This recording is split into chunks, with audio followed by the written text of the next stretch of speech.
They say the deepest wounds are inflicted by those we trust the most. I thought I knew Rebecca, my wife of 15 years. She wasn't just my partner. She was the mother of our twins, the woman who made every Christmas feel like magic. But there's a fine line between magic and illusion. And on Christmas Eve, I learned that the greatest tricks aren't performed on stage. They're played out in the hearts of those we love most.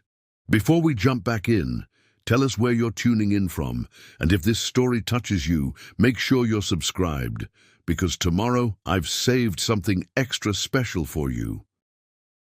It started snowing that morning, the kind of perfect December, snow that makes you believe in miracles. Emma and Ethan, our 10-year-old twins, were practically bouncing off the walls with excitement.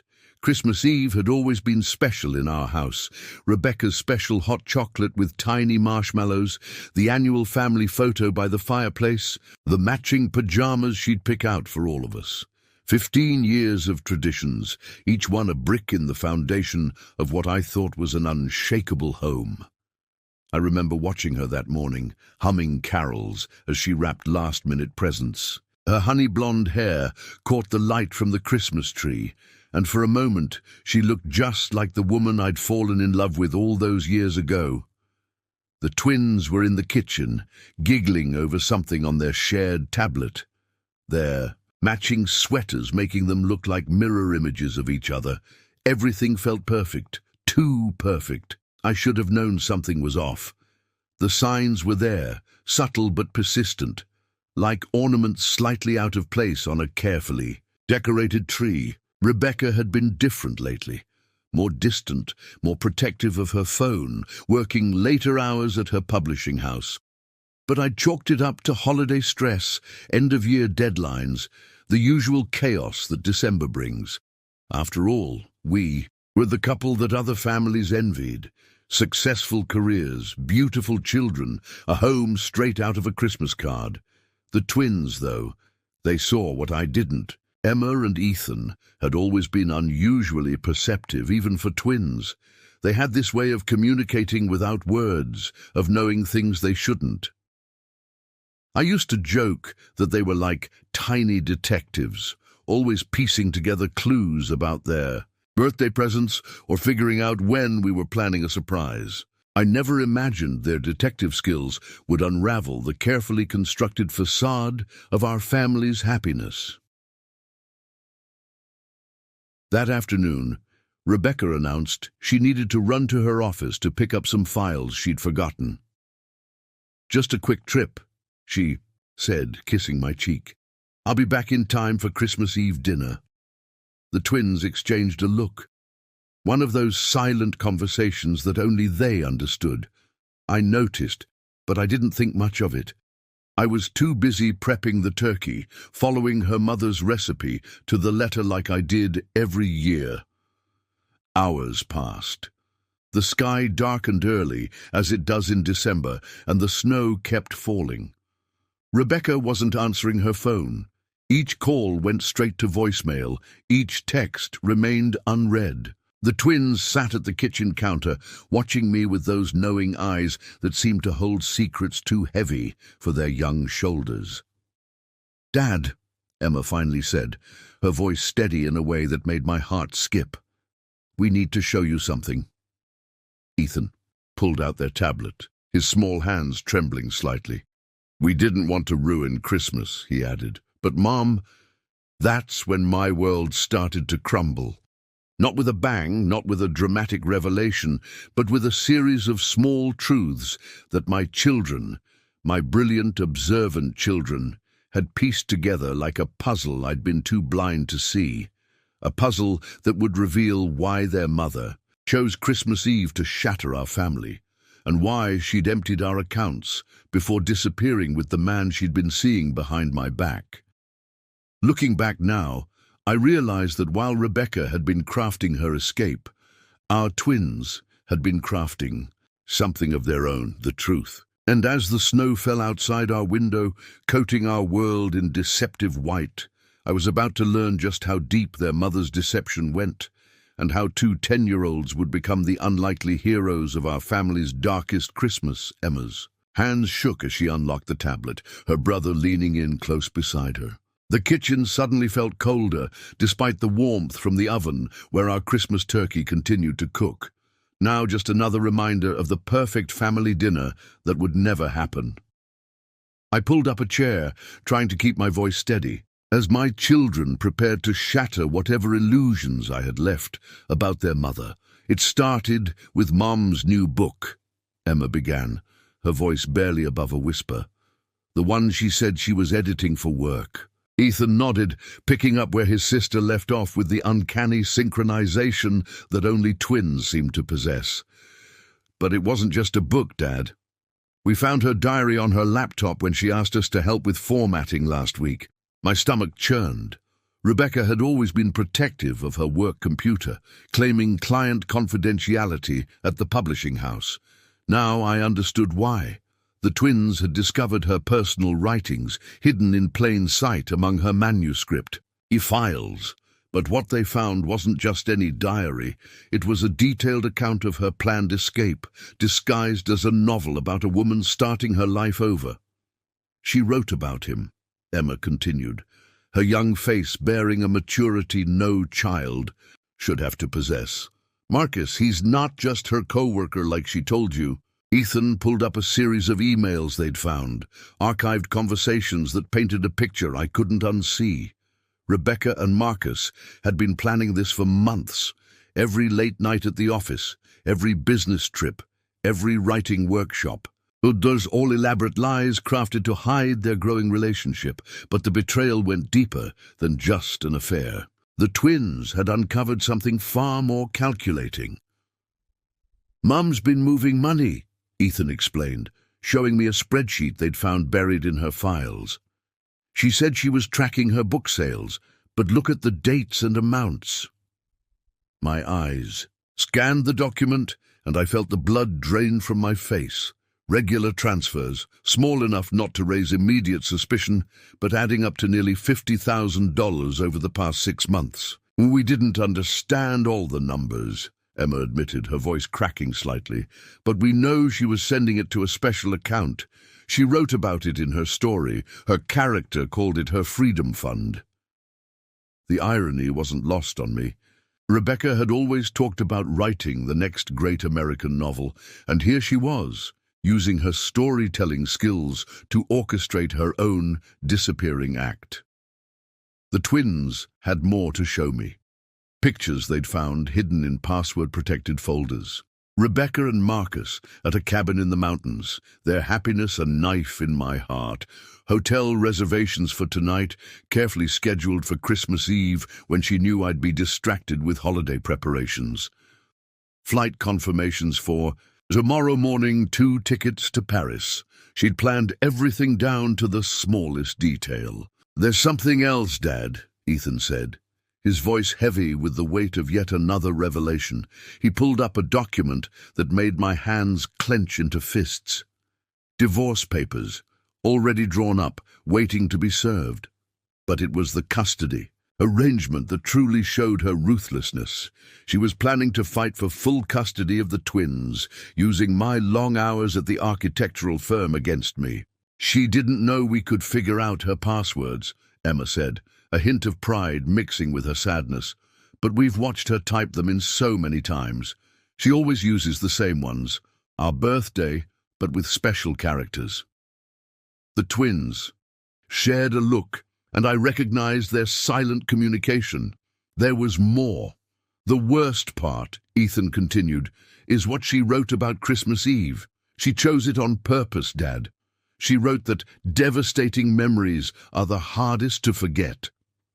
Emma reached for her brother's hand as he spoke. "She wanted to ruin Christmas for us. She wrote that if we had bad memories of the holiday, we'd be more likely to want to spend future Christmases with her and Marcus in Paris." The calculated cruelty of it stole my breath. Rebecca hadn't just planned to leave, she'd deliberately chosen to weaponize Christmas itself, turning what should have been our most cherished family tradition into a psychological tool for manipulation. The turkey in the oven, the perfectly wrapped presents under the tree, the stockings hung with care. All of it now felt like props in her elaborate deception. Preparing and narrating this story took us a lot of time. So if you are enjoying it, subscribe to our channel. It means a lot to us. Now back to the story. "We found something else this morning," Emma said, pulling up one final document. "She's been writing letters to our school, laying groundwork to transfer us to an international program in France." The pieces clicked into place. Rebecca wasn't just leaving me. She was planning to tear our children away from everything they knew, all under the guise of providing them with amazing cultural opportunities. The twins sat in silence as I absorbed the magnitude of their mother's betrayal. They'd been carrying this knowledge for days, waiting for the right moment to tell me, knowing their mother's plan would culminate tonight. Their faces showed a mixture of relief and sadness, relief at finally sharing their burden, and sadness for the childhood innocence they'd lost in becoming unwitting detectives in their own family's destruction. "Why didn't you tell me sooner?" I asked, though I already knew the answer. Emma and Ethan exchanged another look before Emma spoke. "We were gathering evidence," she said, sounding so much older than her 10 years.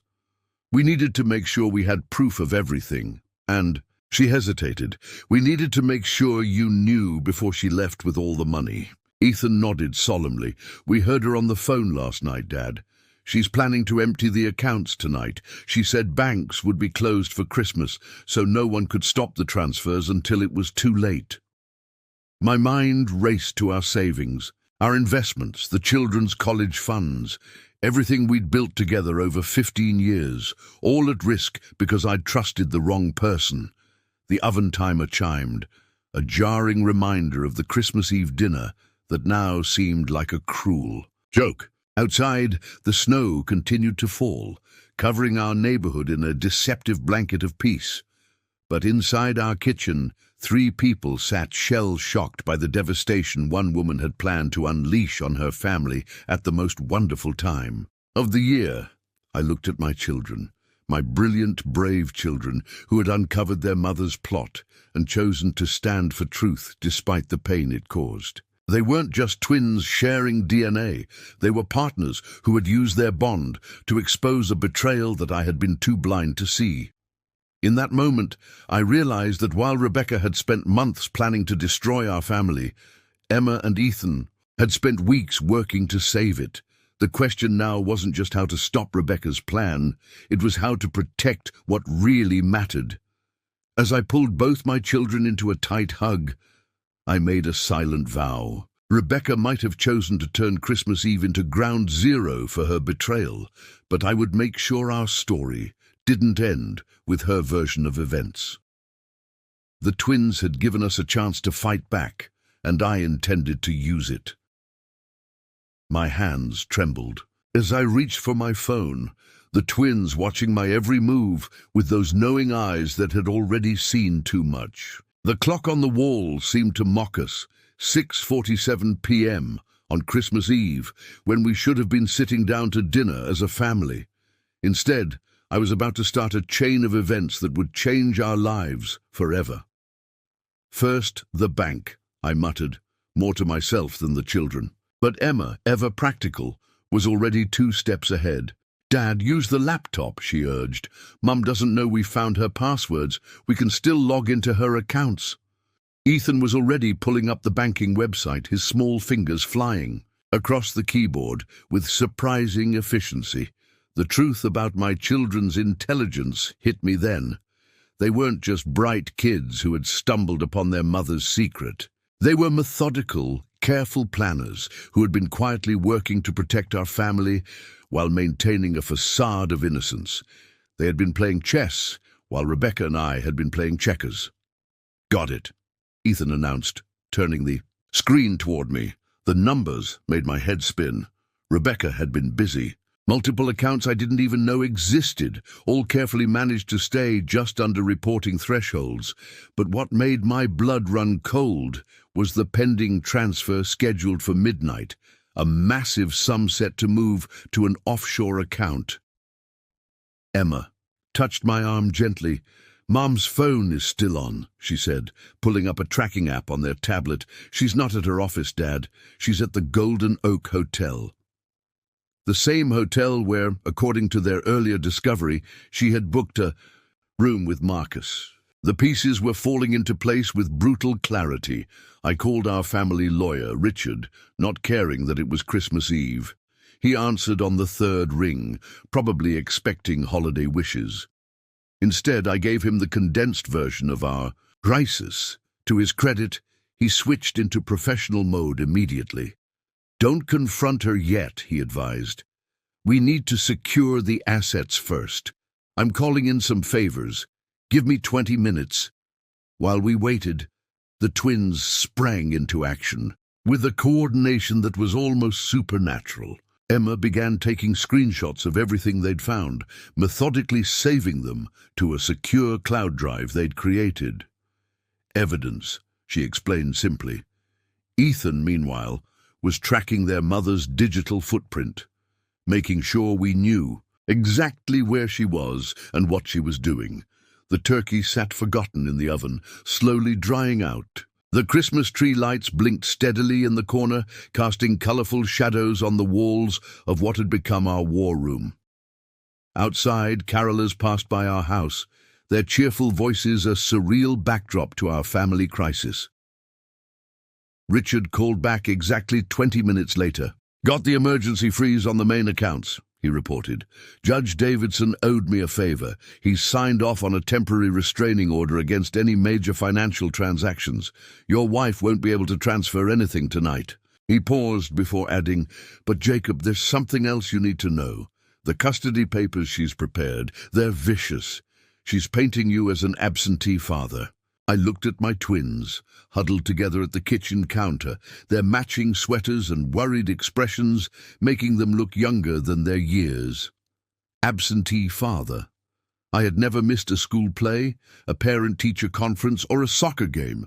I coached their science club, for heaven's sake. "The papers claim you're emotionally unavailable," Richard continued, "too focused on your architectural projects to notice the family falling apart.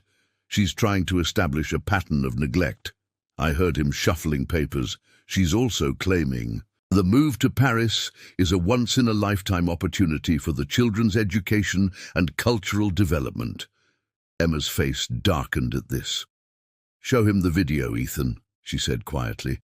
Her brother nodded and pulled up a file on their tablet. It was a recording from their home security camera, something else Rebecca didn't know they had access to. The footage showed Rebecca and Marcus in our living room 2 weeks ago when she thought the kids were at their after-school activities and I was at a client meeting.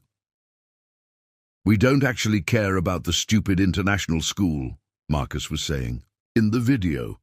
"But it's a great excuse to get the kids away from him. Once we're in Paris, we can enroll them wherever we want." Rebecca's laugh in response was cold, unfamiliar. "The judge will eat it up," she replied.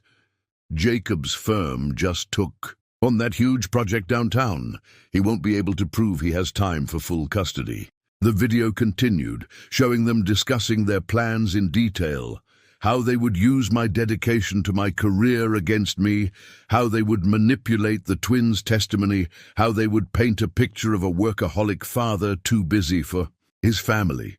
They even joked about choosing Christmas Eve, knowing it would make me look even worse when I had to explain to friends and family why my wife left on the holiday. "Send me that video," Richard said when I played it for him over the phone. "This changes everything. It shows premeditation and malicious intent. No judge is going to look kindly on someone using the children's education as a cover story for parental alienation." I ended the call and sat heavily in my kitchen chair, the weight of everything crashing down on me. The twins moved closer, one on each side, their presence both a comfort and a reminder of what I was fighting for. "What do we do now?" Ethan asked, his voice small but steady. Before I could answer, Emma's tablet pinged. "Mom's on the move," she reported, watching the tracking dot. "She's leaving the hotel." Another ping. "She just tried to access the main account." A small, grim smile crossed her face. "It didn't work." I could almost picture Rebecca's face when she realized her carefully laid plans were falling apart. She would be furious, desperate, and desperate people do desperate things. As if reading my thoughts, both twins spoke at once. "She's coming." Here, the security system chimed, showing a car pulling into our driveway. Through the falling snow, I could make out two figures in the vehicle, Rebecca and who I assumed was Marcus. This was it. The confrontation we hadn't planned for was about to happen on Christmas Eve with our children watching. But as I looked at Emma and Ethan, I didn't see frightened children. I saw two brilliant, resilient young people who had already done the hardest part. They had chosen truth over comfort, right over easy, and their father over the mother who had been willing to use them as pawns in her game. "Dad," Emma said, her voice stronger than I'd ever heard it, "we recorded everything. We have proof of what she tried to do." Ethan nodded, adding, "We won't let her lie about you. We won't let her take us to Paris." The doorbell rang, its cheerful tone a stark contrast to the tension in the air. Through the decorative window, I could see Rebecca's silhouette, the same one I'd watched come home countless times over 15 years of marriage. But this time was different. This time, thanks to our children's remarkable foresight and courage, I was ready for her. I squared my shoulders and looked at my twins, my defenders, my truth-tellers, my heroes in child-sized Christmas sweaters. "Stay behind me," I said, moving toward the door. "Let's show your mother that some Christmas surprises work both ways. Opening the door on Christmas Eve to confront your wife's betrayal feels surreal, like stepping into someone else's nightmare." Rebecca stood there, snowflakes caught in her honey-blonde hair, wearing the cashmere coat I'd given her last Christmas. Behind her, a tall man with steel-rimmed glasses shifted uncomfortably. Marcus, I presumed, looking far less confident in person than he had in those secret photos. "What did you do?" Rebecca demanded without preamble, her voice sharp enough to cut through the gentle sound of falling snow. "Why are the accounts frozen?" Her eyes darted past me, searching for the twins, but I held my ground in the doorway. Marcus took a step forward, as if his presence might somehow intimidate me. "Maybe we should discuss this privately," he suggested, his corporate lawyer tone making my skin crawl. "The children don't need to be involved in adult matters." The irony of his statement might have made me laugh if I wasn't so angry. Behind me, I heard the twins moving closer, their presence giving me strength. "The children," I said, my voice steady, "are already involved, thanks to you and Rebecca." I pulled out my phone and played the video they'd recorded in our living room. Rebecca's face went pale as her own voice filled the air, discussing their plans to use the twins as pawns in their scheme. "Where did you get that?" she whispered, her composure cracking. "How did you—" She stopped, realization dawning as Emma and Ethan stepped into view behind me. Our children, whose intelligence she had severely underestimated, stood tall in their matching Christmas sweaters, their faces showing a mixture of hurt and determination. "We found everything, Mom," Emma said, her voice trembling slightly but gaining strength. "Your secret emails, the bank transfers, the fake school applications." Ethan picked up where his sister left off, their twin connection evident in their synchronized revelation. "We saw how you planned to lie about Dad in court. We heard you and Marcus laughing about ruining Christmas." Marcus took a step back, his legal mind probably calculating the ramifications of being caught on video, conspiring to manipulate a custody battle. "Rebecca," he said, his voice carrying a warning tone, "we should go. Now." But Rebecca stood frozen, staring at her children, as if seeing them for the first time. "You don't understand," she began. But Emma cut her off. "We understand perfectly, Mom.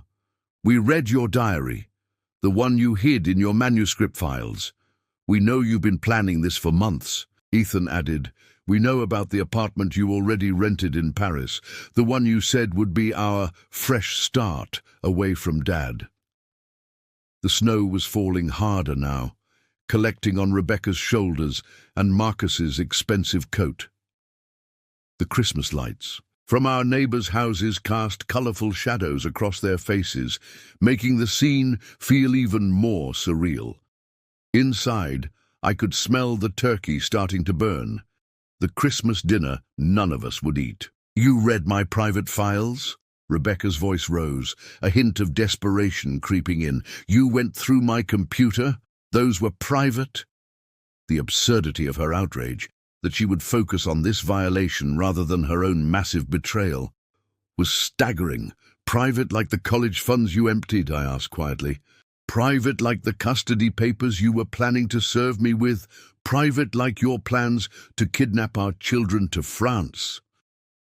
Each question hit her like a physical blow, making her step back into the swirling snow. Marcus cleared his throat, trying to regain control of the situation. "Let's be reasonable here. No one's done anything illegal." This time, it was Ethan who interrupted, his young voice carrying a wisdom beyond his years. "Actually, we showed everything to Uncle Richard. He says what you and Mom planned is called parental alienation and international custody interference. Those are crimes." Rebecca's face contorted with fury. "Richard, you involved my own brother in this." She turned to Marcus, panic replacing her anger. "They've talked to Richard. We need to go, now." But Marcus was already backing away toward their car, his survival instincts apparently stronger than his loyalty to Rebecca. "Rebecca," he called, his voice carrying across the snow-covered yard. "This isn't what I signed up for. The money, the move, fine, but I'm not going to jail for kidnapping charges." We watched as he hurried to the car, leaving deep footprints in the fresh snow.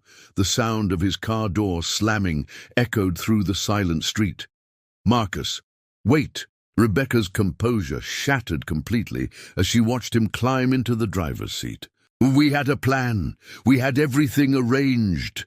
But the only response was the sound of tires spinning on snow as Marcus's car pulled away, leaving Rebecca alone on our front porch. She turned back to us, tears freezing on her cheeks, her carefully constructed world crumbling around her. "You don't understand," she said again, but this time her voice was pleading. "This life, this house, these responsibilities, I'm suffocating. Marcus promised me freedom, a new start." "A new start?" Emma's voice cracked with emotion. "By stealing our college funds, by lying to a judge about Dad, by forcing us to leave our school, our friends, everything we know?" Ethan reached for his sister's hand, their twin bond providing mutual support as they confronted their mother's betrayal. "We saw the real you, Mom," Ethan said softly. "Not the mom who makes hot chocolate and wraps presents. The one who wrote in her diary that we were bargaining chips in your custody strategy. The one who chose Christmas Eve because you wanted to destroy all our happy holiday memories, so we'd want to spend future Christmases with you in Paris." Rebecca staggered slightly, as if her son's words had physically struck her. She reached out toward the twins, but they stepped back in unison, moving closer to me. The gesture was small but decisive. A choice made, a side taken, a trust broken beyond repair. "The accounts will stay frozen," I said, my voice firm but quiet. "Richard has already filed emergency orders with the court. You won't be taking the twins anywhere." I paused, letting the reality of her situation sink in. "And tomorrow, when people ask why you're not at Christmas dinner, the twins won't have to lie for you anymore." "You're ruining everything," she whispered, but the words sounded hollow even to her own ears. The real ruins were all around us. The shattered trust, the broken family bonds, the destroyed holiday memories. Yet as I stood there with my children, beside me I felt something unexpected, strength. "No, Mom," Emma said, her voice carrying across the snowy silence.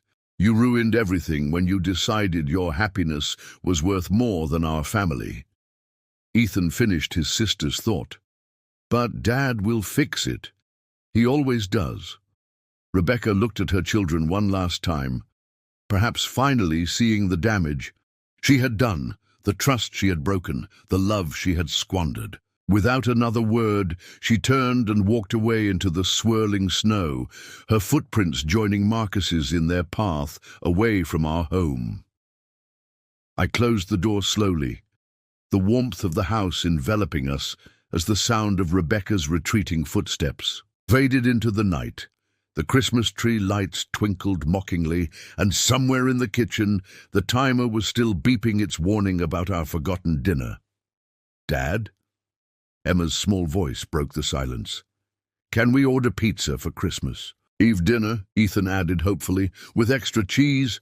Looking at my children, my brilliant, brave, beautiful children, I felt a surge of love so powerful it almost overwhelmed the pain of Rebecca's betrayal. "Extra cheese," I agreed, pulling them both into a hug. "And tomorrow we'll start our own new Christmas traditions. Just the three of us." As they squeezed me tight, I realized that while Rebecca had tried to destroy our Christmas, she had inadvertently given us something else: the truth. And sometimes, even on the darkest Christmas Eve, truth is the greatest gift of all. The first light of Christmas morning crept through our windows, finding the three of us asleep in the living room. Empty pizza boxes lay on the coffee table, and the twins were curled up under blankets beside me on the couch, their matching pajamas now wrinkled from our impromptu sleepover. We'd stayed up late, trying to create new memories to overlay the pain of Rebecca's betrayal, but reality has a way of finding you, even on Christmas morning. My phone buzzed with a text from Richard. "Check your email. More problems." I carefully extracted myself from the sleeping twins and made my way to the kitchen, where my laptop still sat open from last night's crisis. The email from Richard contained dozens of attachments, each one revealing a new layer of Rebecca's deception. "Found these when we did the emergency records search," Richard's message read. "She's been busy." That was an understatement. As I opened file after file, the true scope of Rebecca's betrayal began to emerge. She hadn't just been planning to leave, she'd been systematically dismantling our lives for over a year. The first document was a lease agreement for an apartment in Paris, signed 6 months ago. Not in the artistic Montmartre neighborhood she talked about in her diary, but in a wealthy enclave near Marcus's company's European headquarters. She'd used our joint account for the deposit, disguising it as a charitable donation to the twins' school. Next came credit card statements, showing purchases I'd never known about. Designer clothes, jewelry, first-class plane tickets, all hidden under the guise of business expenses for the publishing house. But it was the third attachment that made my blood run cold. Documentation of a secret life insurance policy she'd taken out on me 6 months ago, with herself as the sole beneficiary. "Dad?" Emma's voice startled me. She stood in the kitchen doorway, her hair mussed from sleep, looking younger than her 10 years. "What's wrong?" Before I could answer, Ethan appeared beside her, their twin intuition clearly telling them something was amiss. "More secrets," I said honestly. "They'd earned the right to know the truth." "Your mother. She's been planning this for longer than we thought." The twins pulled up chairs on either side of me, their shoulders pressing against mine as they looked at the screen. "That's a lot of money," Ethan observed, pointing at the credit card totals. Emma's eyes narrowed as she studied the dates. "Look," she said, "these charges started right after my piano recital last spring, when Mom said she was too busy with work to come." A memory surfaced. Emma at the piano, playing Beethoven's Fürelise, her small fingers dancing across the keys while repeatedly glancing at the empty seat where her mother should have been. Now we knew why Rebecca had missed it. She'd been in Paris that weekend, setting up her new life. "There's more," Ethan said, his technological savvy coming into play as he navigated through the attachments. "These bank statements, Mom opened. Accounts in Switzerland." He pointed to a series of transfers. "She's been moving money there every month, small amounts so you wouldn't notice." I watched my children piece together their mother's deception with a mixture of pride and heartbreak. They shouldn't have to deal with this, shouldn't have to understand terms like financial fraud and hidden assets.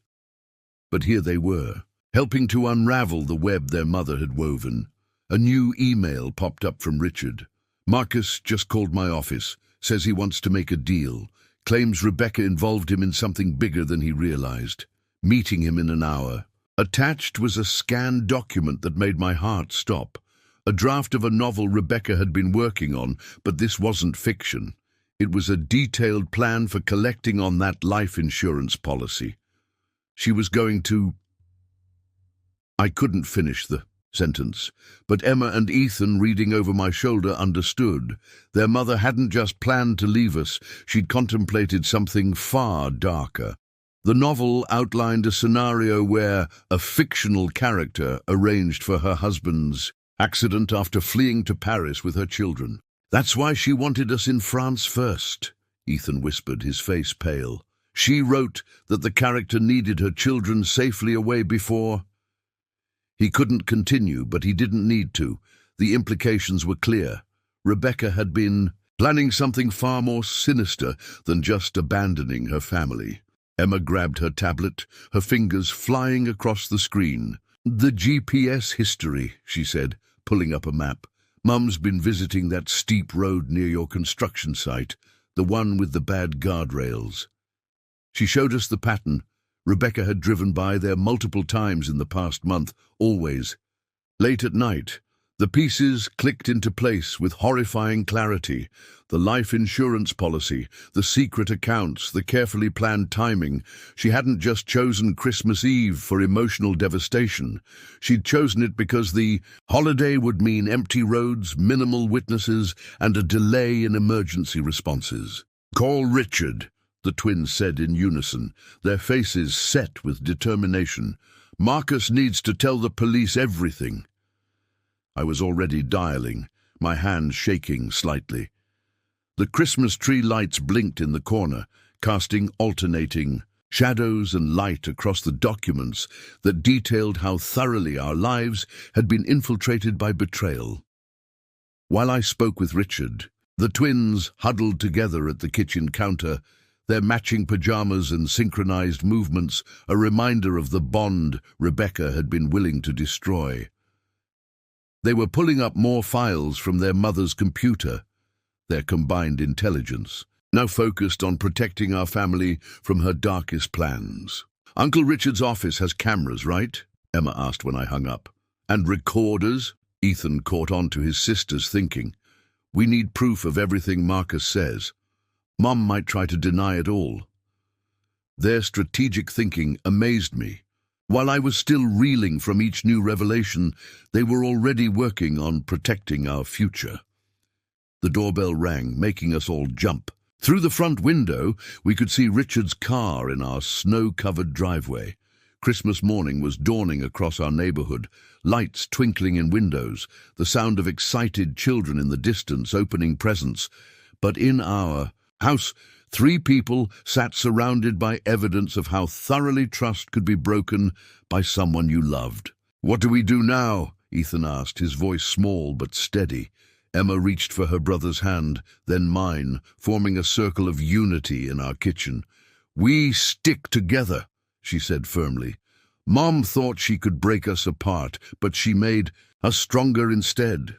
Looking at my children, these remarkable, resilient young people who had uncovered their mother's darkest secrets and chosen to stand for truth, I felt a fierce wave of love and protection. Rebecca had spent a year plotting to tear our family apart, but she had failed to account for one crucial factor: the unshakable bond between a father and his children, and the extraordinary connection between twins who could finish not just Each other's sentences, but each other's investigations. Now, I said, squeezing their hands, we make sure your mother can't hurt anyone else, and then we focus on healing. As Richard's footsteps approached our front door, we stood together, ready to face whatever new revelations Christmas morning might bring. The scope of Rebecca's betrayal might have been larger than we'd imagined, but so was our strength to overcome. Richard's revelation from his meeting with Marcus changed everything. As we sat in our living room, Christmas decorations creating a surreal backdrop to our crisis meeting, Marcus's sworn statement painted a picture more twisted than we'd imagined. Rebecca hadn't been working alone. She'd been part of a sophisticated network of people who specialized in helping wealthy spouses disappear with assets and children. They call themselves the Exit Strategy Group, Richard explained, spreading documents across our coffee table. They're international, well-organized, and they've done this before. Marcus was their legal consultant until he realized the lengths they'd go to. He looked at the twins, who were absorbing every word with their usual keen intelligence. Your mother's plan wasn't original. It was their standard playbook. Emma and Ethan exchanged one of their silent twin looks before Emma spoke. That's why Mom's diary entries felt weird sometimes, like she was following a script. Ethan nodded, pulling out their tablet. And look at these emails we've found. They're all formatted the same way, with coded language about book launches and international publishing rights.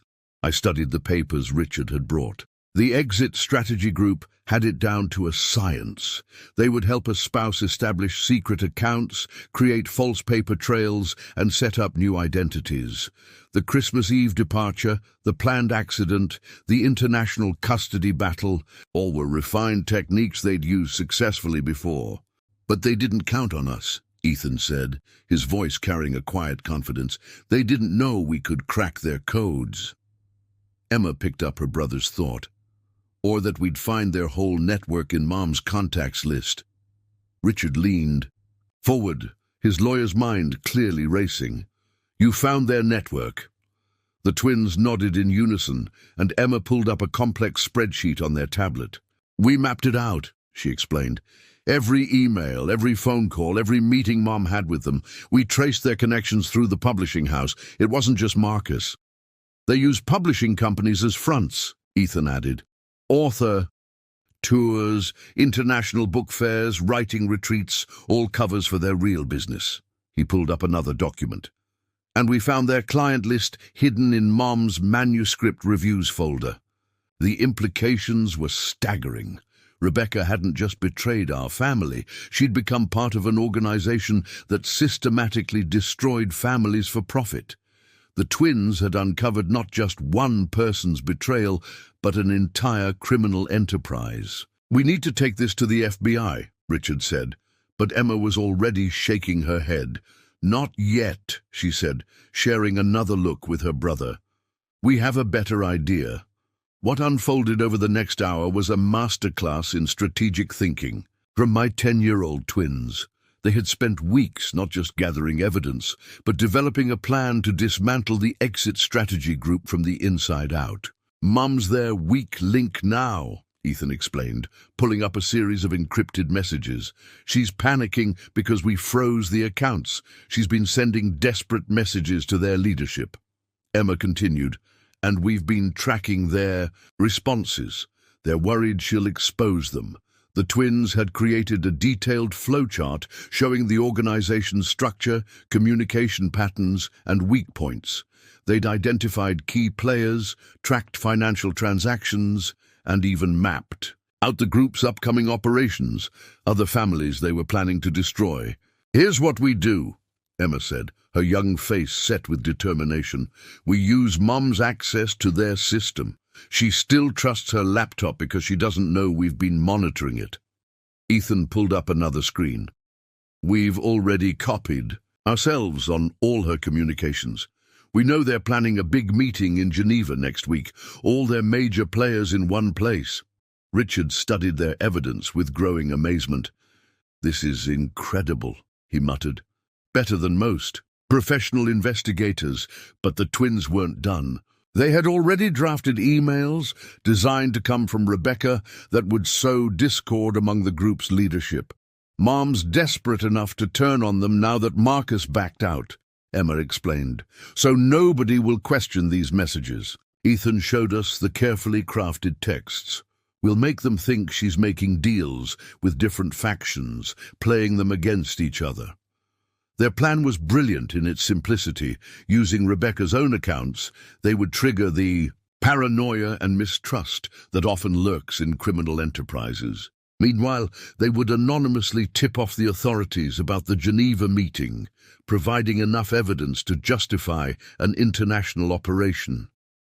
"But we need to move fast," Ethan said, "before Mom realizes what's happening and warns them." Emma nodded.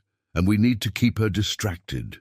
They looked at me expectantly. I understood my role immediately. While the twins executed their cyber strategy, I would need to keep Rebecca's attention focused on our personal drama. "The custody battle," I said, and they nodded. Richard was already pulling out his phone. "I'll file the papers today.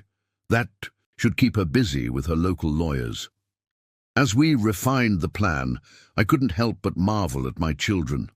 They had transformed from victims of their mother's betrayal into architects of justice. Their twin bond, which Rebecca had planned to exploit, had instead become the foundation of her undoing. "One more thing," Emma said, her voice serious. "We found Mom's private journal, her real one, not the fake one she left for us to find." Ethan pulled up a file. "She wrote about other families, Dad. Other children she helped them separate from their parents. We can't let them keep doing this." The weight of their words hung in the air. This wasn't just about our family anymore. The exit strategy group had hurt countless others and would continue to do so unless they were stopped. My 10-year-old twins had uncovered an international criminal conspiracy, and now they were determined to end it. "It's dangerous," Richard warned, but the twins just shared another of their knowing looks. "More dangerous than letting Mom get away with everything?" Emma asked. "More dangerous than letting them hurt other families?" Ethan added. They were right, of course. We had been handed an opportunity to not just protect our own family, but to prevent others from suffering the same fate. The timing was critical. With Rebecca off balance from her failed Christmas Eve plan and Marcus cooperating with authorities, we had a unique window of opportunity. "Okay," I said, looking at my remarkable children. "Let's do this. But we do it smart, we do it safe, and we do it together." The twins beamed, their matching expressions showing the same determination that had helped them uncover this conspiracy in the first place. Richard began making calls, setting the legal machinery. In motion, the twins moved to the kitchen counter, their preferred command center, and began implementing their cyber strategy. Outside, the Christmas sun shone on fresh snow, oblivious to the war room our home had become. Looking at Emma and Ethan working in perfect synchronization, I felt a surge of pride mixed with amazement. Rebecca had tried to use our children as pawns in her game, but she had severely underestimated them. Now on Christmas Day, as other families opened presents and celebrated traditions, we were preparing to take down an international criminal organization, all because two 10-year-old twins refused to let their mother destroy not just our family, but any other families. The next 48 hours moved at a dizzying pace. While most families were still celebrating the holiday season, our living room had transformed into an operations center. The twins worked with a focus that would have impressed seasoned FBI agents, their matching Christmas pajamas, now supplemented with notebooks full of codes and timestamps. "She's taking the bait," Emma announced, monitoring Rebecca's email responses. The carefully crafted messages they'd sent through her account to the exit strategy group's leadership were creating exactly the chaos they'd hoped for. Ethan pulled up a chain of increasingly panicked communications between the organization's key players. "Look at this," he said, pointing to a particularly heated exchange. The Geneva group thinks the Paris faction is trying to take over, and Paris thinks London is stealing their clients. The twins had planted just enough truth in their fake messages to make the accusations believable. After all, they had access to the group's entire history through Rebecca's files. Richard arrived with more news from Marcus. He's given us everything, he reported, dropping a thick folder on the coffee table. Bank accounts, contact lists, meeting locations. He's terrified of going down with them. The folder contained photographs of the exit strategy group's leadership. Wealthy, respectable-looking people who had built an empire out of destroying families. "Mom's getting desperate," Emma observed, showing us Rebecca's latest messages to the group's leaders. "She's threatening to expose everything unless they help her regain access to the frozen accounts." Ethan nodded grimly. "She doesn't realize. She's already exposed them. Every message she sends is being copied to our secure server." The twins had set up an impressive array of digital tripwires and monitoring systems. Anytime Rebecca or any known member of the organization communicated electronically, their messages were intercepted and archived. The evidence was mounting. "By the hour, they're starting to turn on each other," Ethan said, tracking the group's internal communications. "The London office just accused Geneva of embezzling funds from their client trust accounts." Emma allowed herself a small smile. "Those accounts don't even exist. We made them up based on their usual naming patterns. Their plan was working better than we'd anticipated. The exit strategy group, so accustomed to operating in shadows and maintaining perfect control, was unraveling in the face of apparent betrayal from within." The twins had studied their psychology perfectly. People who make a living helping others betray their families tend to be naturally paranoid about betrayal themselves. A message from Rebecca popped up on my phone. "We need to talk." "About the twins, about everything." I showed it to Richard, who nodded. "Keep her focused on the custody battle," he advised. "The more she fights us here, the less attention she'll pay to what's happening with her organization." The twins had anticipated this too. They pulled up a document they'd created, a detailed custody proposal that would keep Rebecca tied up in negotiations. "Make her think she can still win," Emma suggested. "She'll be less likely to run if she believes she has a chance here." Ethan was already monitoring Rebecca's research history.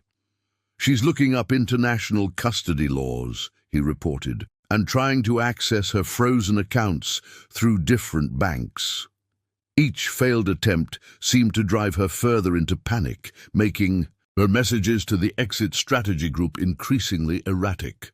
"Geneva's moving up their meeting," Emma announced suddenly, showing us an intercepted email. "They want everyone there tomorrow, not next week. They're spooked."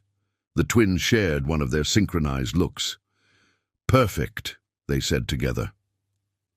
Richard immediately got on the phone with his international contacts.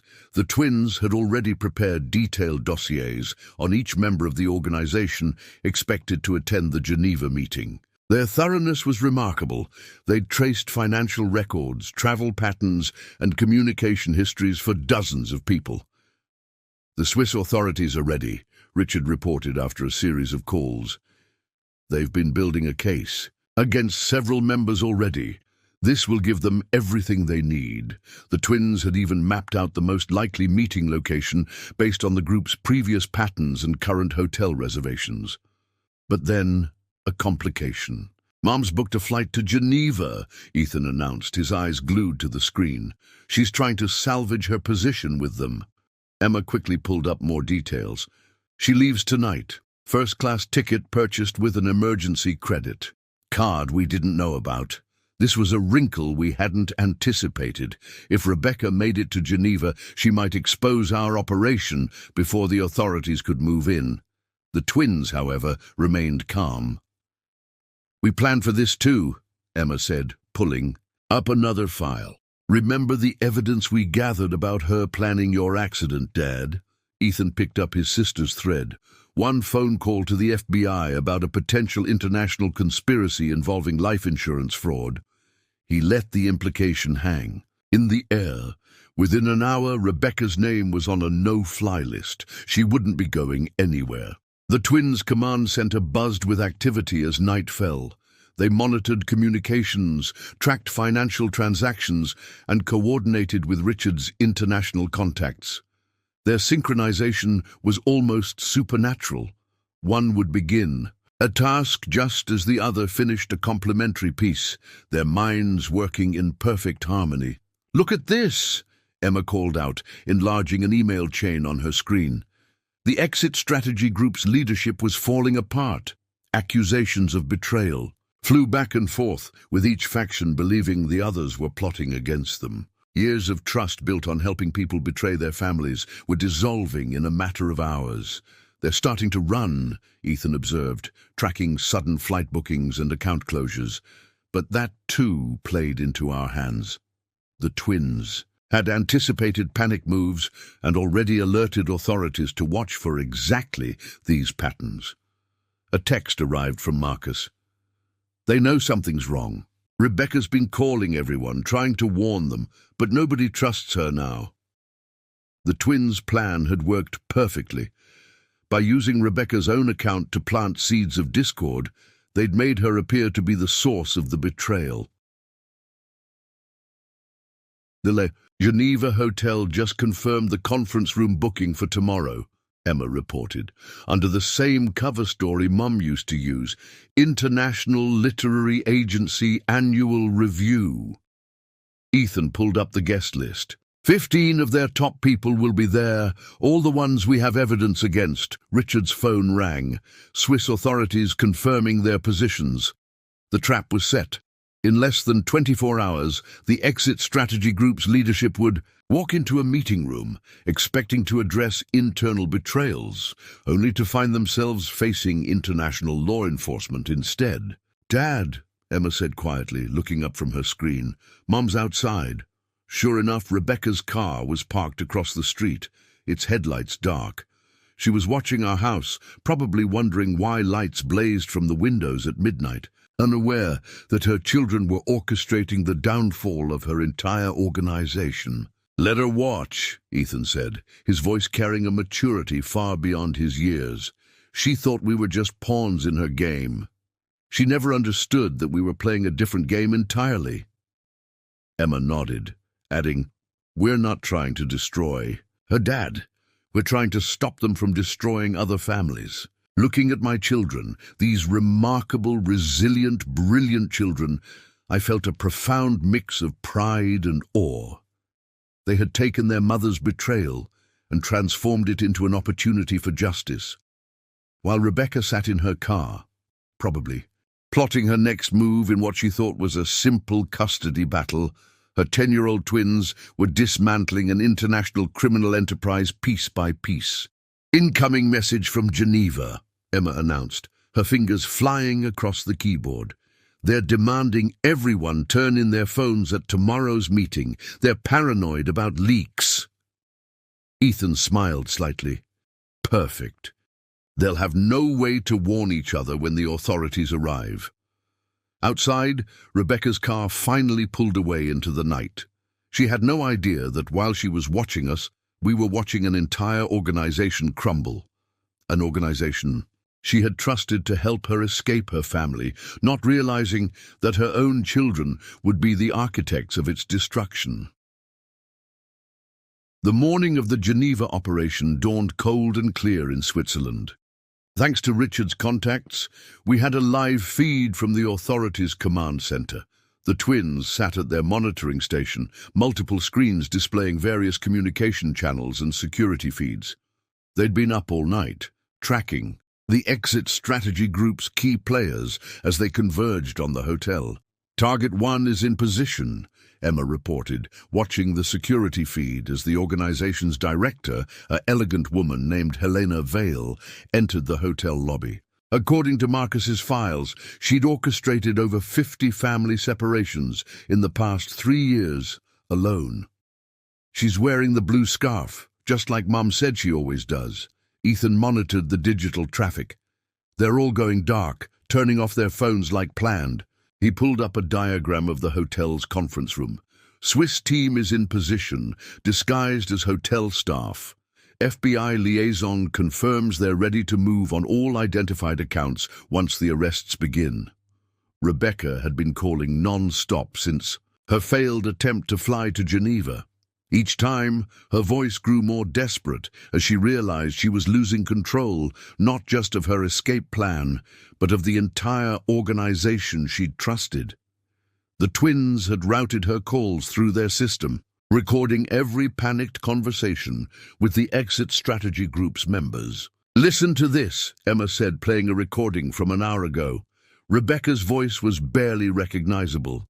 "Helena, please, you have to listen. Something's wrong. Everyone's turning against each other. My own children somehow." But Helena had cut her off. "Your incompetence has compromised everything.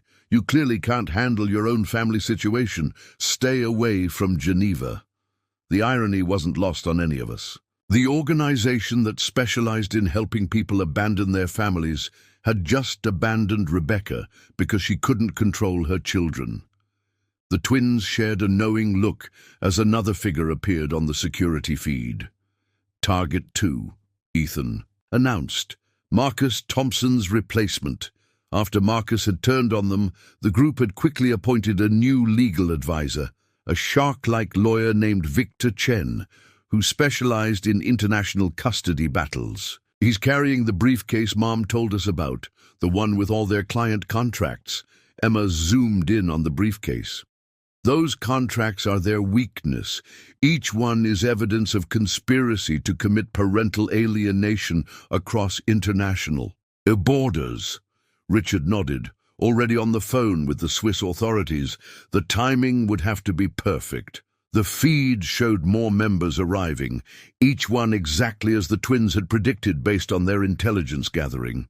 Years of carefully maintained covers, respected publishers, literary agents, international education consultants were about to be stripped away. "Mum's trying to warn them again," Ethan reported, monitoring Rebecca's increasingly frantic messages. "But they've all turned off their phones. She can't reach them." Emma added, "She still doesn't realize we're the ones who suggested the no phones policy in those fake messages." The twins had orchestrated everything perfectly. By playing on the organization's paranoia about electronic surveillance, they'd effectively cut off any chance of their targets warning each other or destroying evidence. Once the operation began, "Meeting starting," Emma announced. On screen, we watched as 13 people filed into the conference room. Helena Vale took her position at the head of the table, her blue scarf a splash of color in the otherwise monochrome room. Victor Chen placed his briefcase, filled with evidence of countless family destructions, on the table beside her. "Now," Ethan said quietly, and Richard gave the signal. On screen, the hotel staff members suddenly transformed, badges appearing as they moved with practiced efficiency.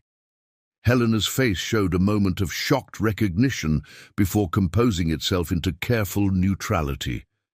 The others reacted with varying degrees of panic. "They're trying to reach their phones," Emma reported, watching as several members frantically patted their pockets. "But everything's locked in the security room like we arranged." Ethan was already downloading the contents of the organization's secure servers using access codes Marcus had provided. "Got it," he announced. "Every client file, every transaction, every communication." The twins had insisted on gathering the digital evidence before the arrests, knowing that the exit strategy group would have fail-safes in place to wipe their servers once they realized what was happening. Their foresight proved correct as alerts started popping up on Ethan's screen. "They're trying to trigger their emergency protocols," he said, fingers flying across the keyboard, attempting to delete everything remotely. But Emma was ready. "Not happening," she said firmly. "We've already isolated their systems. They're trying to delete copies that don't exist anymore." On screen, we watched as Helena Vale was led away. in handcuffs, her blue scarf now a symbol not of authority, but of hubris. Victor Chen clutched his briefcase, refusing to let it go until a Swiss officer calmly informed him that attempting to destroy evidence would only add to his charges. "Mom's calling again," Emma said, as Rebecca's number flashed on the screen. This time, we answered on speaker.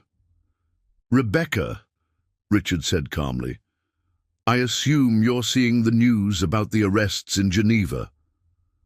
Her breath caught audibly. "What did you do?" she whispered.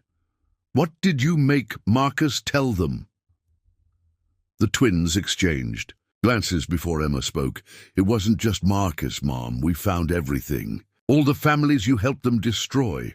All the children you helped them separate from their parents." There was a long pause before Rebecca spoke again, her voice shaking. You did this? My own children brought down the entire organization?" Ethan answered, his voice steady. "You taught us well, Mom. You always said attention to detail was important, so we paid attention to every detail of your betrayal." The sound of Rebecca crying came through the speaker, but it wasn't the manipulative tears we'd heard on Christmas Eve.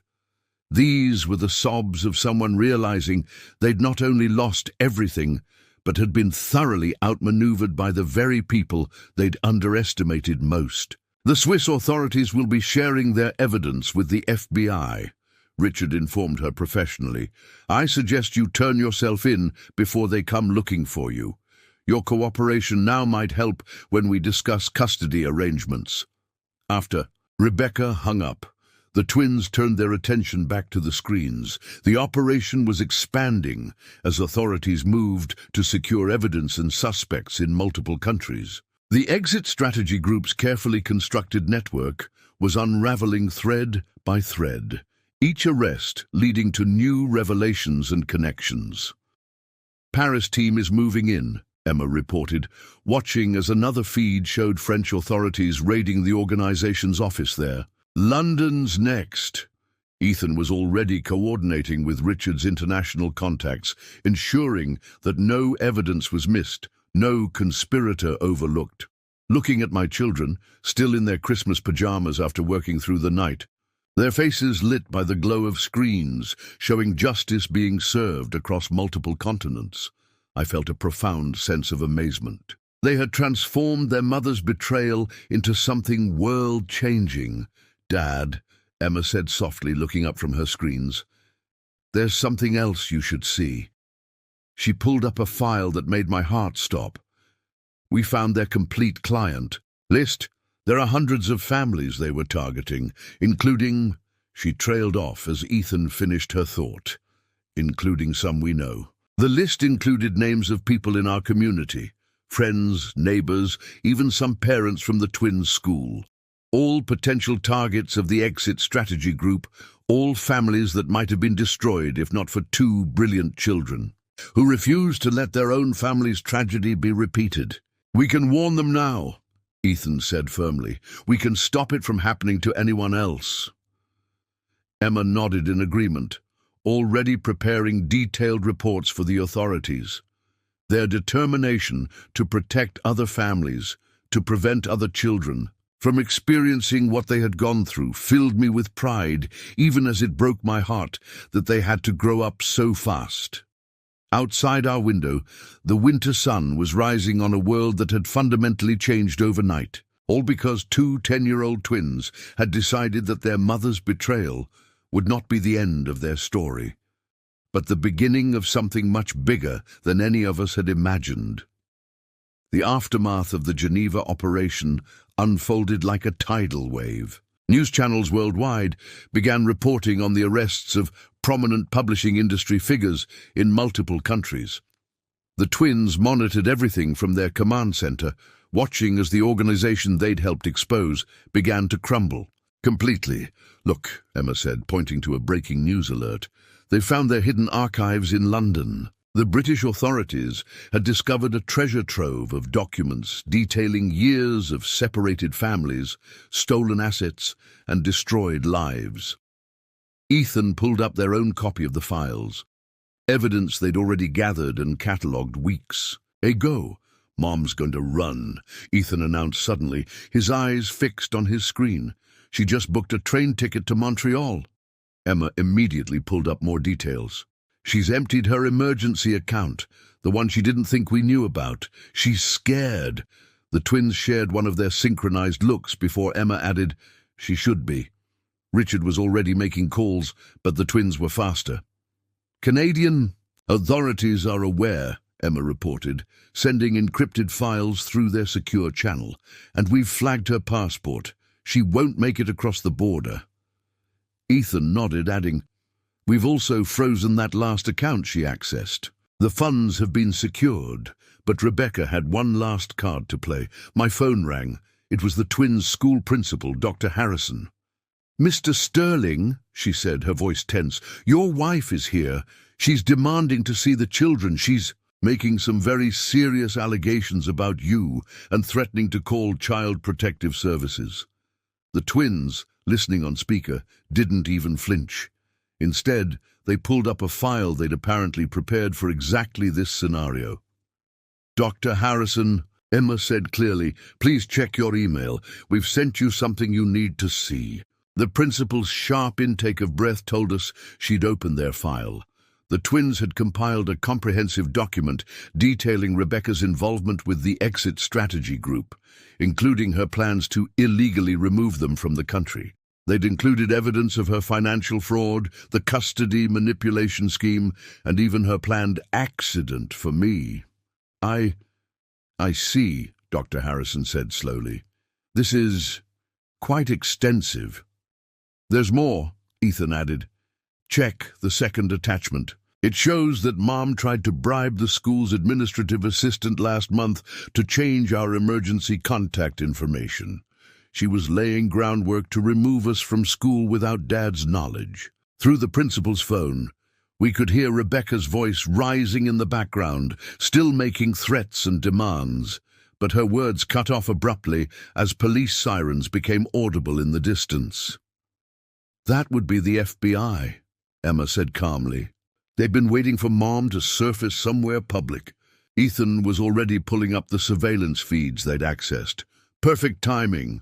All her escape routes are covered." We watched through the school's security cameras as Rebecca's final plan collapsed.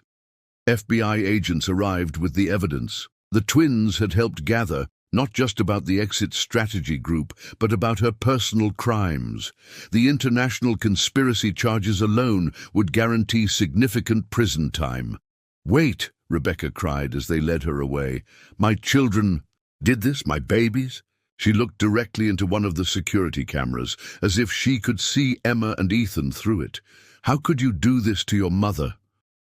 How could you do this to your family?" Emma whispered, though Rebecca couldn't hear her. Ethan reached for his sister's hand as they watched their mother being escorted to a waiting vehicle, but the twins weren't finished. "Dad," Ethan said, turning to me with an intensity that belied his age, "there's something else you need to see." Emma was already pulling up new files, documents they'd held back until now. The exit strategy group wasn't just helping people leave their families, Emma explained. They were blackmailing them too. The evidence showed how the organization kept records of every client's crimes. The financial fraud, the custody manipulations, the destroyed lives, using it as insurance against anyone who might think of exposing them. Mom knew about this. Ethan continued. She was going to help them blackmail other people once she was safely in Paris. He pulled up more documents, detailed plans for using their clients' secrets to extort money and silence. "But that's not the worst part," Emma said quietly. "Show him, Ethan." The document that appeared on screen made my blood run cold. It was a detailed dossier about our family, not just surface information, but deeply personal secrets.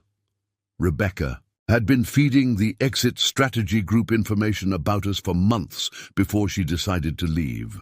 She was their test case, Ethan explained. If her escape worked, they were going to use our story to convince other clients. Emma added, "They already had the marketing materials prepared. From prison to paradise, how to leave your family." Behind, the calculated cruelty of it took my breath away. Rebecca hadn't just planned to leave us, she had intended to profit from our pain, to turn our family's destruction into a selling point for their criminal enterprise. "There's more," Emma said, her voice shaking slightly. "They had backup plans, in case anything went wrong, if Mom's escape failed." She couldn't finish, but Ethan could. "They were going to frame you for financial crimes, Dad. Make it look like you were the one stealing and hiding money. They had fake evidence already prepared. The twins had discovered this contingency plan weeks ago. It was why they had been so thorough in gathering evidence, so careful in documenting everything.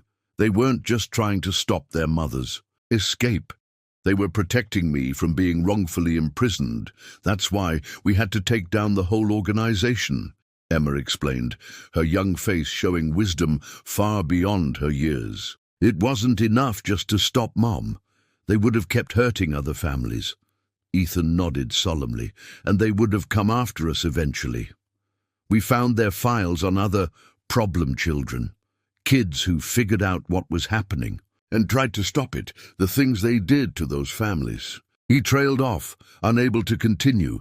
The weight of what my children had been carrying, not just the knowledge of their mother's betrayal, but the understanding of how much danger we were all in, hit me like a physical blow. They had been fighting a war I didn't even know existed, protecting our family while appearing to simply be two kids dealing with their mother's abandonment. "We couldn't tell you everything at first," Emma said softly. "We needed your reactions to be genuine when Mom left. The organization had people watching, analyzing every response." Ethan added, "They were evaluating how their plan worked, documenting everything for future clients. The twins had orchestrated not just the exposure of an international criminal organization, but had done it while protecting me, maintaining their cover as ordinary children, and ensuring that every piece of evidence would hold up in court." "Look," Emma said suddenly, pointing to a news alert. The story was breaking worldwide now.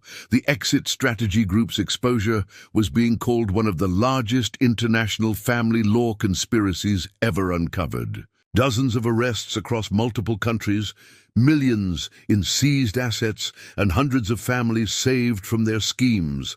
And nobody would ever know it had been brought down by two 10-year-old twins who refused to let their mother's betrayal stand. "Dad," Ethan said, his voice small for the first time since this began, "do you think we did the right thing? Turning in our own mom?" I pulled both my children close. These remarkable beings who had faced down an international criminal organization with nothing but their intelligence, determination, and unshakable sense of right and wrong. "You did more than the right thing," I told them. "You turned your own pain into protection for hundreds of other families. You stopped people who hurt children for profit. You turned your mother's betrayal into something that will help others for years to come." The twins held onto me tightly as news helicopters circled overhead, documenting the FBI's presence at their school. They had brought down an empire of lies and destruction, but in this moment they were just two 10-year-old children who needed their father to tell them that choosing truth over loyalty to someone who had betrayed that truth was the right choice. Outside, the world was changing because of what they had done. Inside, we held on to each other, a family made stronger by the very forces that had tried to tear it apart. In the days following Rebecca's arrest, our lives took on a strange new rhythm. The twins maintained their extraordinary vigilance, monitoring the ongoing international operation from their command center, while trying to restore some semblance of normalcy to our daily routine. The world now knew about the Exit Strategy Group's downfall, but nobody knew the true architects of its destruction were two children who still had math homework to complete. "Another arrest in Munich," Emma reported over breakfast, her tablet propped against the cereal box. "They found one of their major financial operators." Ethan nodded, adding, "The Swiss accounts are all frozen now. They can't move any more money." They shared their usual twin look before Emma added, including the account Mom tried to hide in Zurich. Richard had become a nearly constant presence in our lives, handling both the legal aftermath and the increasing international attention. "The FBI wants to talk to you both again," he told the twins. "They're still trying to understand how you managed to uncover everything." The children had been careful in their explanations, revealing only what was necessary while protecting their methods. "They don't need to know everything," Ethan said firmly. "Just that we found evidence of Mom's involvement and reported it." Emma nodded in agreement. "Besides, some of what we did might not have been entirely within normal procedures." They had never fully explained how they'd accessed certain systems, and I'd learned not to ask too many questions. The custody situation resolved itself more quickly than anyone expected. With Rebecca facing multiple federal charges, her parental rights were suspended pending the outcome of her trial. The twins, however, had prepared for this too. "We made copies of everything," Emma explained, showing me a secure cloud drive. "Every conversation, every plan she made, every time she chose the organization over us." Ethan pulled up a specific file, including the time she told Helena that we were acceptable collateral damage in their larger operation.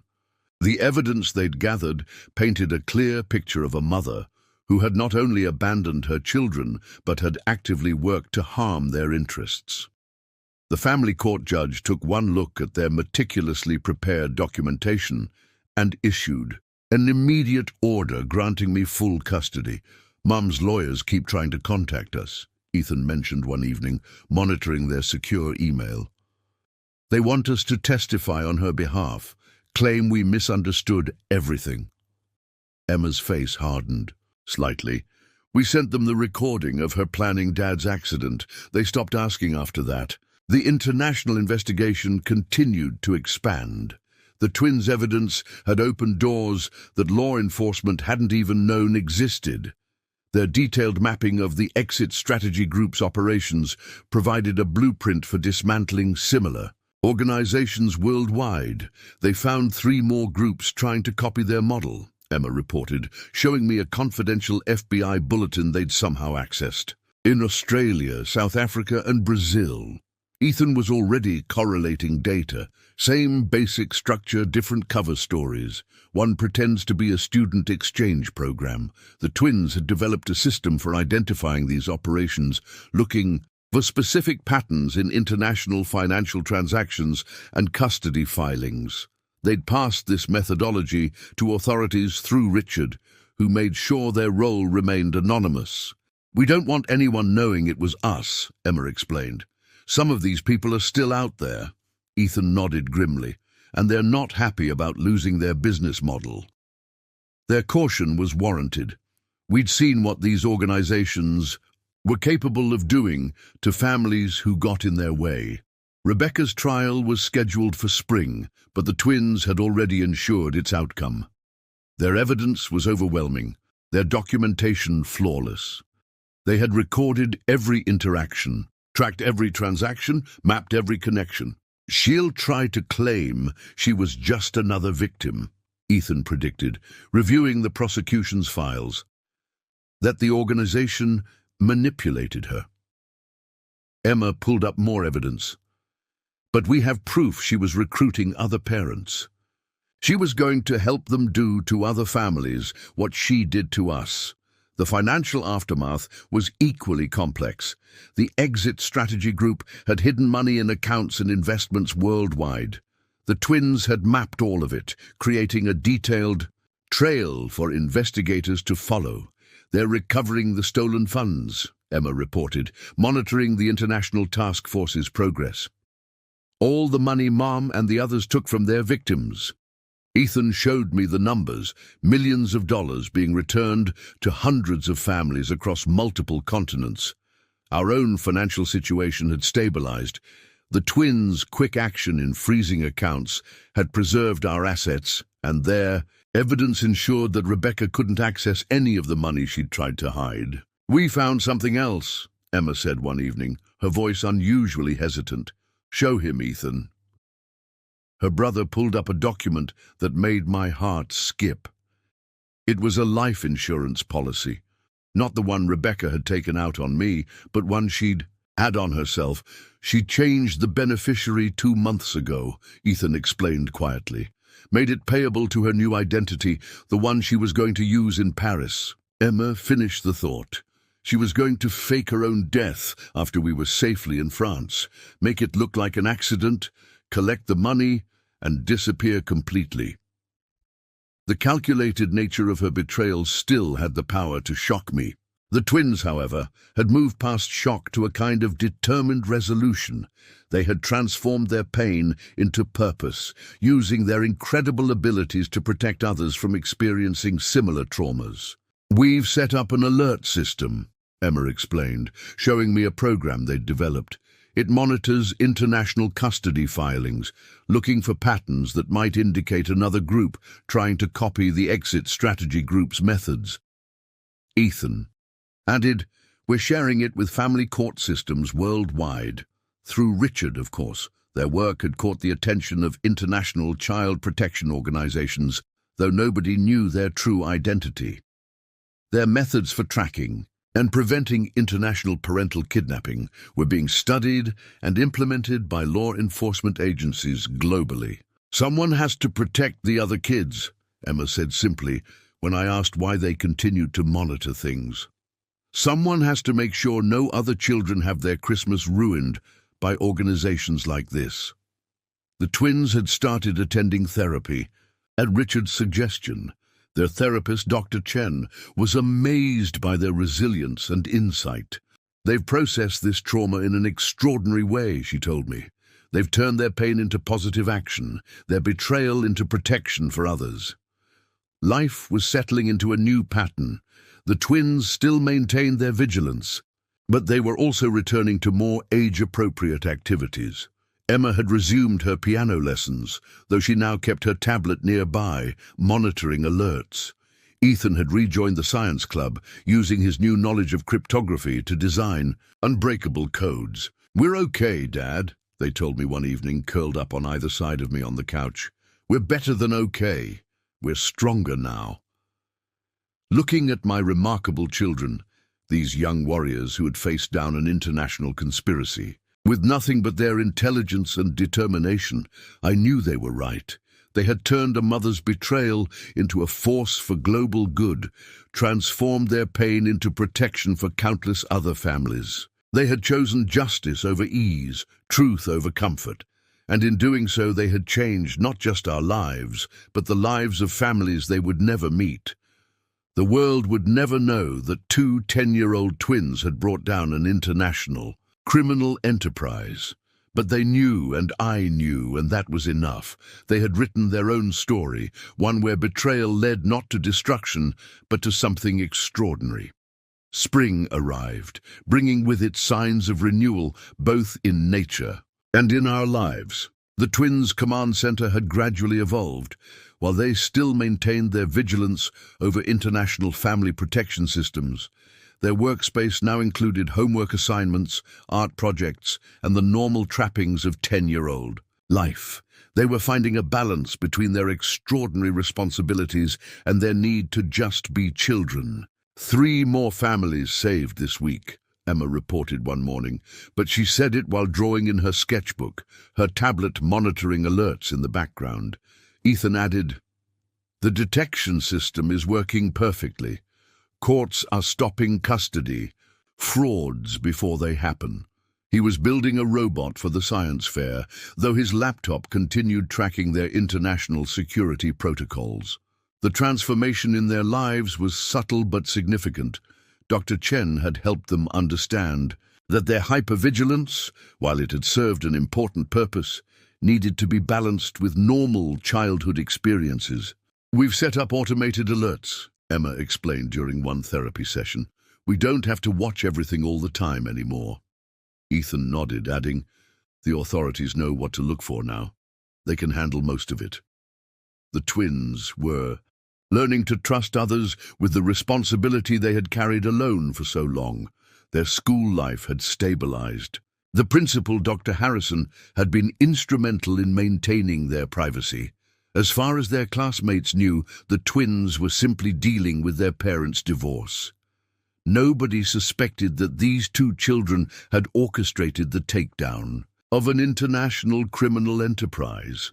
Kelly invited us to her birthday party, Emma mentioned casually one afternoon. It's a sleepover. The fact that they were considering normal social activities was a huge step forward. Ethan looked up from his robotics project. We've triple-checked her family. They're clean, no connections to any organizations. I had to smile at their continued caution, but I also saw progress in the fact that they were willing to spend time away from their monitoring systems. Dr. Chen had called it age-appropriate risk assessment. They were learning to balance security with living.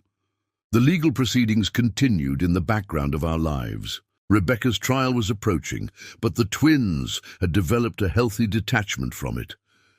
The evidence will speak for itself, Emma said when asked about testifying. We don't need to be there. Ethan agreed. Our part is done. We protected our family and others. That's what matters. Their birthday was coming up, the first one since everything had happened. They would be 11, and for the first time, they were planning a real party. Nothing fancy, Emma insisted. Just a few friends. Ethan added, and maybe we can show them our new security system designs. He paused. The age-appropriate ones, anyway. The healing process wasn't always smooth. There were nights when one or both twins would wake up from nightmares about their mother's betrayal. But even these moments showed progress. Instead of immediately checking their monitoring systems, they would now come find me, allowing themselves to be comforted like the children they were. We found Mom's diary from before, Emma said one night after a particularly bad dream. From when we were babies. Ethan pulled up the file they'd discovered in their investigation. She loved us once, didn't she? Before the organization changed her. Reading through Rebecca's early writings was both heartbreaking and healing. The twins could see that their mother's capacity for love had once been real, even if it had been corrupted by greed and the toxic influence of the exit strategy group. People can change, Dr. Chen had told them, both for worse and for better. Your mother changed for the worse, but you too, you've changed for the better. You've grown. Stronger, wiser, more compassionate. Their international alert system had evolved into something remarkable.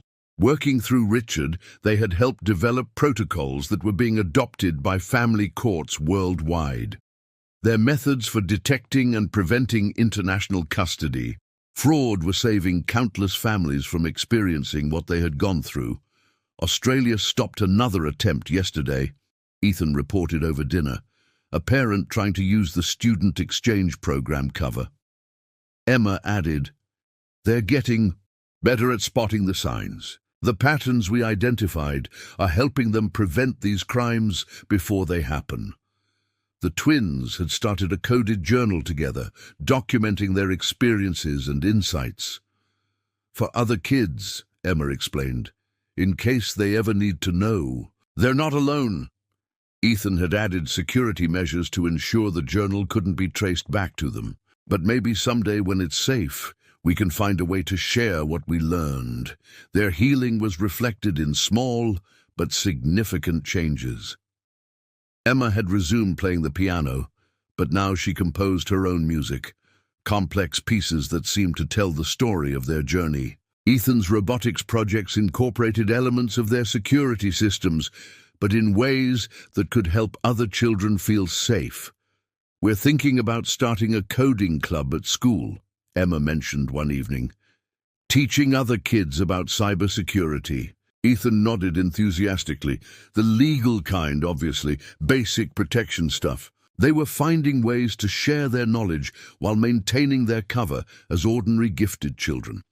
The international investigation had expanded beyond the exit strategy group, uncovering similar organizations worldwide. The twins monitored these developments with interest, but no longer felt personally responsible for every case. The authorities know what they're doing now, Emma observed, watching news reports of another operation being shut down. They have the tools they need. Ethan agreed. We helped create the framework. That's enough. Their relationship with technology had evolved.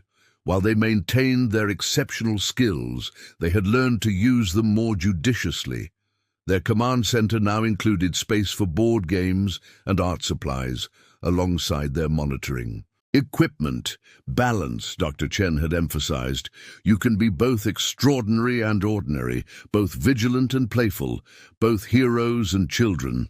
The twins were learning to embrace all aspects of themselves. The approach of summer brought new opportunities for healing. We planned a vacation, our first since everything had happened.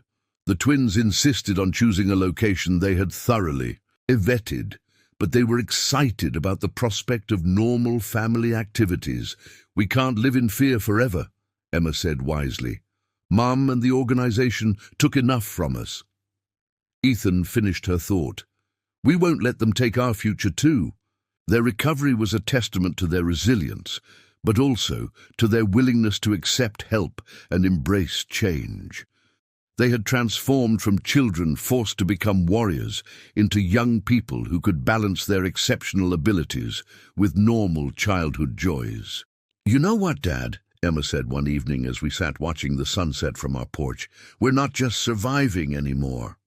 Ethan smiled, adding, We're living, really living, looking at my children, these remarkable beings who had faced darkness and emerged stronger, who had turned betrayal into a force for good.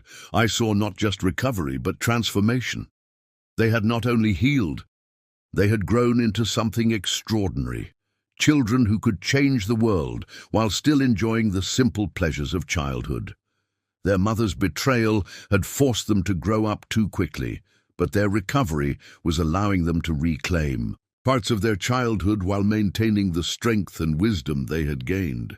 It was a delicate balance, but they were managing it with the same determination and intelligence they had shown in everything else. 1 year had passed since that fateful Christmas Eve, when Rebecca's betrayal had changed our lives forever. The twins were now 11, and while they maintained their extraordinary vigilance over international family protection, they had grown into something even more remarkable. Children who understood both the darkness and light in the world, and chose to be a force for good. It's snowing again, Emma observed from her spot at the command center, which had evolved into a homework nook with multiple monitors. Just like last year. Ethan looked up from his latest coding project. But everything's different now, isn't it? They shared one of their twin looks, but now their expressions carried wisdom alongside their natural intelligence. The international impact of their work continued to ripple outward.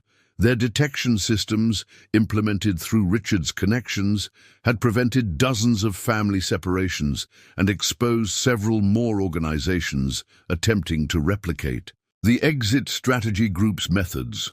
Singapore shut down another operation today, Emma reported, but her tone was different now, less hypervigilant, more satisfied. They used our protocols. Ethan nodded, adding, the pattern recognition software worked perfectly. They stopped it before any families were hurt. Rebecca's trial had concluded months ago. The twins' evidence had been instrumental, but they hadn't needed to testify in person. Their meticulous documentation spoke for itself. She was serving a lengthy sentence, along with most of the exit strategy group's leadership. Mom wrote us a letter, Emma mentioned one evening, showing me the unopened envelope. From prison. Ethan sat beside his sister, their shoulders touching. We decided not to read it yet, he explained. Dr. Chen says we can wait until we're ready. Their ability to set boundaries, to protect their emotional health, was yet another sign of their growth. The twins had developed a unique perspective on their experience, one that balanced their extraordinary capabilities with deep emotional insight. You know what's interesting, Dad? Emma said during dinner. The exit strategy group thought they were selling freedom, but they were really selling prison.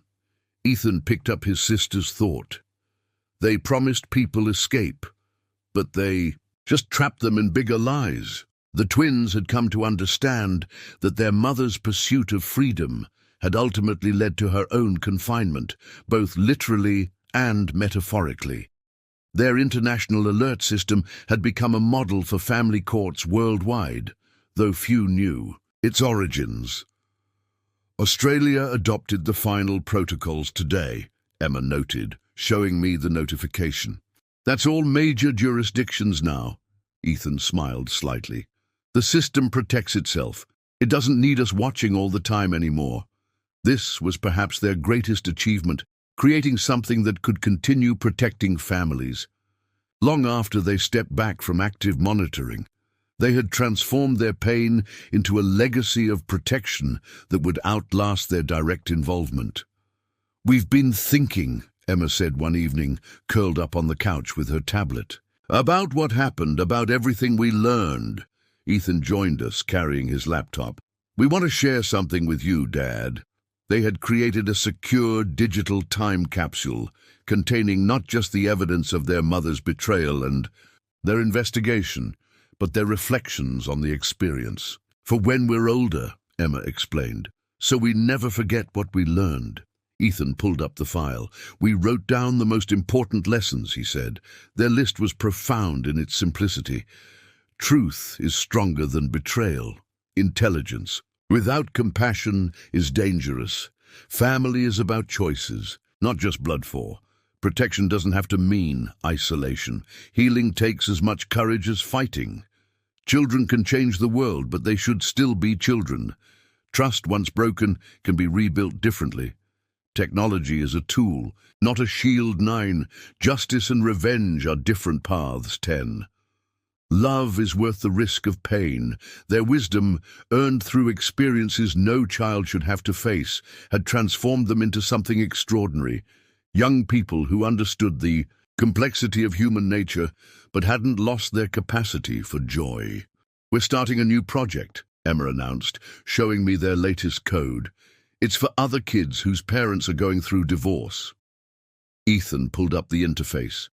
A support network, but with safety protocols we designed, so they can help each other without being vulnerable. Their ability to turn their pain into protection for others had evolved into something more nuanced, not just preventing criminal enterprises, but helping children navigate family challenges with both emotional and digital safety. The approach of Christmas brought its own challenges and opportunities for growth. We're not letting her steal any more holidays, Emma declared as we decorated the tree. Ethan hung an ornament carefully. Besides, we have new traditions now. These new traditions included their ongoing protection work, but in a healthier, more balanced way.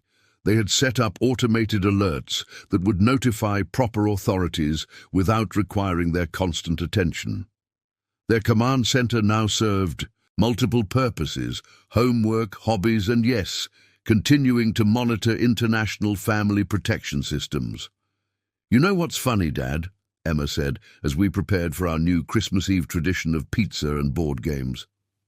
A year ago, we thought we were just trying to stop Mom. We didn't know we were starting something bigger. Ethan nodded, adding, the exit strategy group thought they were destroying families for profit. Instead, they helped create better protection for families everywhere. The twins had learned to find meaning in the chaos, to create purpose from pain. Their international reputation, though anonymous, had grown. Law enforcement agencies worldwide had adopted their protocols, creating a network of protection that spanned continents. It's like ripples in a pond, Emma observed. Each family we help creates ripples that help other families. The twins had started mentoring younger kids at school, teaching basic digital safety and emotional intelligence. We can't tell them everything, Ethan explained, but we can help them be safer, smarter about trust. Emma added, and help them understand that it's okay to be both strong and vulnerable. Looking at my children, these remarkable beings who had faced darkness and chosen to create light. I saw the wisdom they had gained, reflected in every aspect of their lives. They had learned lessons that many adults never grasp, that strength can coexist with gentleness, that intelligence must be tempered with compassion, that justice is more powerful than vengeance. "Next year will be different," Emma said as we sat together on Christmas Eve, the snow falling outside just as it had a year ago. "We're not victims anymore. We're not even just survivors." Ethan completed her thought. "We're builders. We're creating something new." They had transformed their mother's betrayal into a force for global good, their pain into protection for countless others. But more than that, they had maintained their capacity for joy, for wonder, for normal childhood pleasures alongside their extraordinary responsibilities. "You know what the best part is, Dad?" they said in unison, sharing a smile at their twin moment. "We didn't just survive Mum's betrayal. We made sure some good came from it. We made the world a little safer for other families." And in that moment, watching my children play board games while their sophisticated protection systems ran quietly in the background, I understood the true wisdom they had gained. That healing doesn't mean forgetting, that strength doesn't require hardness, and that even the darkest betrayal can be transformed into light. Up next, you've got 2 more standout stories right on your screen. If this one hit the mark, you won't want to pass these up. Just click and check them out. And don't forget to subscribe and turn on the notification bell so you don't miss any upload from us.